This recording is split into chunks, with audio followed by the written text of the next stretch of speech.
The Black Arts Movement, or the Black Aesthetic Movement, is the artistic branch of the Black Power movement. It was started in Harlem by writer and activist Amiri Baraka. The Black Arts Movement made a significant contribution to the history of American society and the African American community. It was once called the Second Black Renaissance, suggesting a comparison to the Harlem Renaissance of the 1920s and 30s. The two are alike in encompassing literature, music, visual arts, and theater.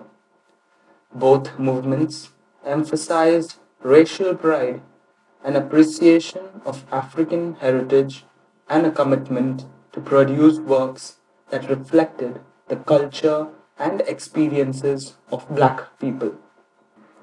The Black Arts Movement not only catered to the arts, but during the 1960s and the 70s was a political, social, and economical movement for the community.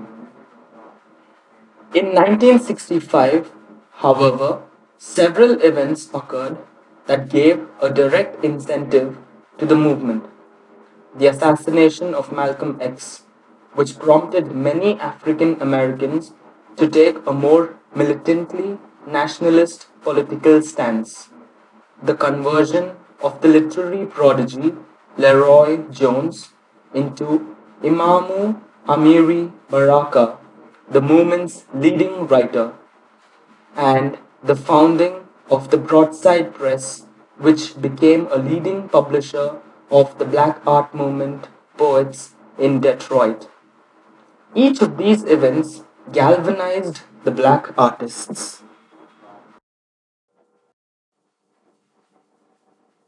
Many discussions of the Black Arts Movement suggest it as the aesthetic and the spiritual sister of the Black Power concept.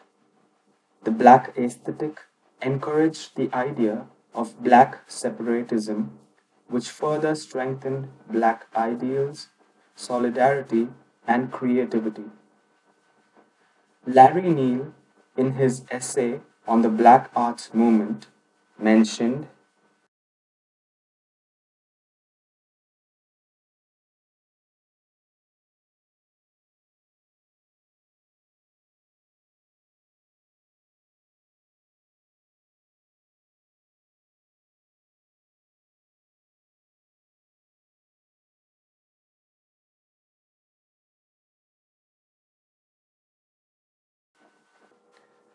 the definition of black arts has always been a controversial topic.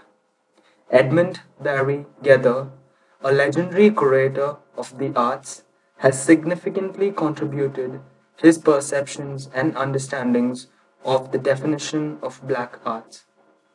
According to Gether, there are two types of black art: Neo African art and black political art. He believed that those who based their art on African culture and African American culture and history qualified as black artists. However, for artists who embraced national and international art styles and aesthetics should be identified as cosmopolitan artists and not as black or African or Afro American artists. As the black art aesthetics began to develop, black artists and art styles also began to blossom. Artists such as Winston Smith, Faith Ringgold, Perry Starr, Elizabeth Catlett, and Melvin Edwards, to name a few, had a vital contribution to the black arts movement. Winston Smith interpreted the realm of black life combined with the figurative abstract art. Like many black artists during the black arts movement, Faith Ringgold allowed her art to voice her dissatisfaction with racism, gender inequality, and the absence of black image and subject mattering contemporary art. Ringgold's controversial piece, Flag for the Moon, Die Nigger, reflects the revolving issues of color and the new association of the color black. Like Faith Ringgold, several black female artists like Betty Saar and Elizabeth Catlett allowed their work to address political, social, and economical concerns that were present in the lives of the African American women and in the black community. Artists like Melvin Edward and so on focused on ways to intertwine sculptures to express the concerns that were prevalent during the Black Arts Movement. Effects of the Black Arts Movement on society. The Black Arts Movement, although short, is essential to the history of the United States. It spurred political activism and use of speech throughout every African American community.